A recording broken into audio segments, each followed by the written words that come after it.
We often have anxiety in the moment. Our anxious behavior will stunt us, and we've got to make sure we get out of it. Too many people take the wrong route and spend too much time. If you want to get out of your anxious moment, you've got to follow these steps. My name's Nick Tabor. I'm a personal trainer. I talk about this stuff because I've lived through it. I might be a little low energy today because I am feeling a little bit sick. All right, so we're doing what we're doing. And this is actually a good example because I am incredibly anxious about this particular video, and I need to be sure that this message gets out correctly.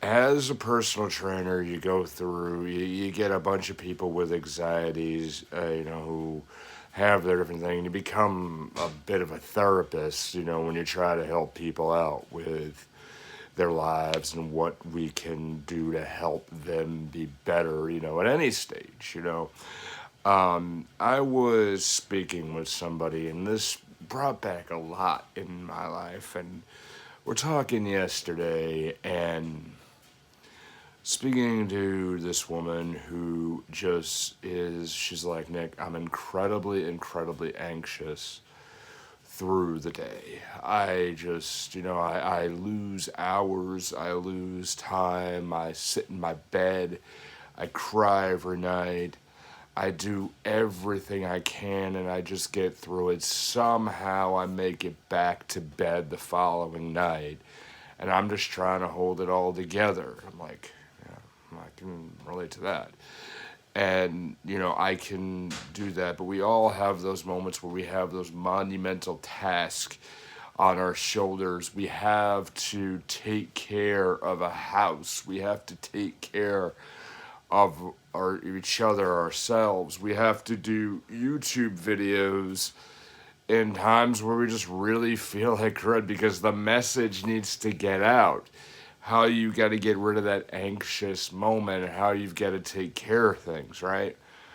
I had time this past summer with my wife. She had some issues and she had to go to counseling.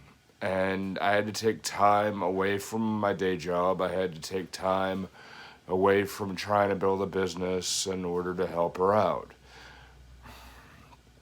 There was a lot that I had to have on my shoulders at that given moment. I had to take care of the house. At times I had to crunch my day job into basically, 4 out of the 5 days I was working there. I had everything I had to do within 4 hours. I was spending, instead of 45 hours a week, I'm spending 24 in the office. And I had all this on my shoulders. We had to spend more money on gas. We had to make sure I spent maybe 2 hours a day on the road.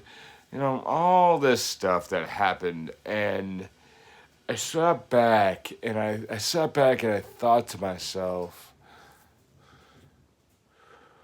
could the person in my 20s have handled all this stuff? And the answer was no. And in the moment where it could have very easily got overwhelmed, I could have said to myself, well, I think I need a whole leave. I need to just not do anything, and I will just get stressed out over this moment when my wife needed me at times to pull up and be strong so she could work at herself and do things that she had to do. And, I get this, and, back to the woman that I spoke with, I told her, I said, 3-4 years ago, would that person have been able to handle everything? And she's like, no. So what would have happened? She says to me, well, I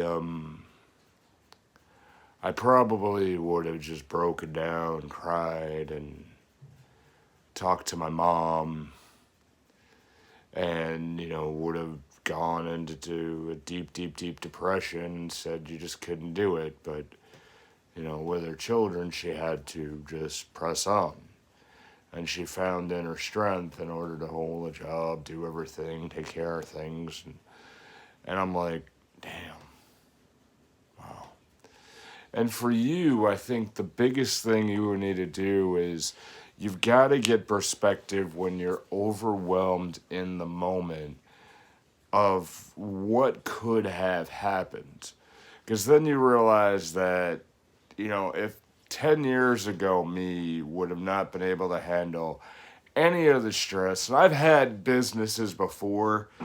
I could tell you very easily I had why I failed at them because I had zero why can't I say momentum? There it is. I had zero momentum and I had no perspective. I got very easily overwhelmed because my emotional state was messed up and I had nothing to fall back on. I said, what perspective? I had no reason to have a perspective because I was in my mid 20s. I was just starting to figure out what an adult life was like, doing all this other junk that I had to do, and then, be a businessman. I couldn't do it. I couldn't do it, and I knew why I failed, but now I know what I need to do is I need to look back and look and say, I'm 35 right now. At 25, I would have never done any of this stuff. I would have never done any of this because I didn't have the emotional perspective. And then you realize, oh my God, I've really grown.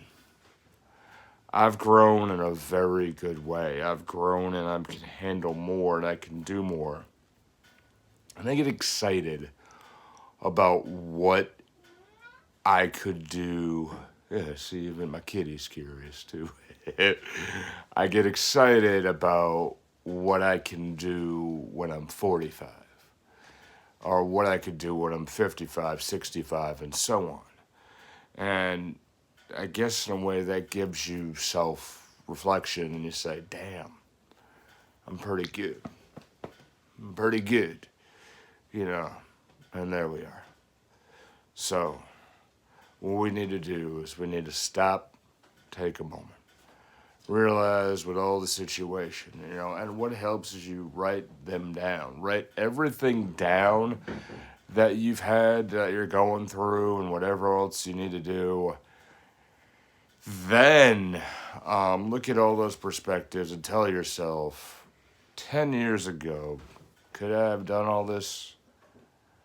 And look at, when you make it back, when you make it to the end of the day, do you put your head down on the pillow and say, I did good today? Are you proud of yourself? Could I have done that 10 years ago? And if the answer is no, then look at the perspective and you go, damn, yeah, things are overwhelming, but I can handle it. I can do this. And from then on, that's your journey. That's your constant climb upward. Your constant climb is to be able to say, I can go up, up, up, up, up. Then you can do really, really well. All right. We have more videos on this channel. We have another video right here for you that I'd like you to go ahead and check out. I want you to continue to climb, and I will see you there.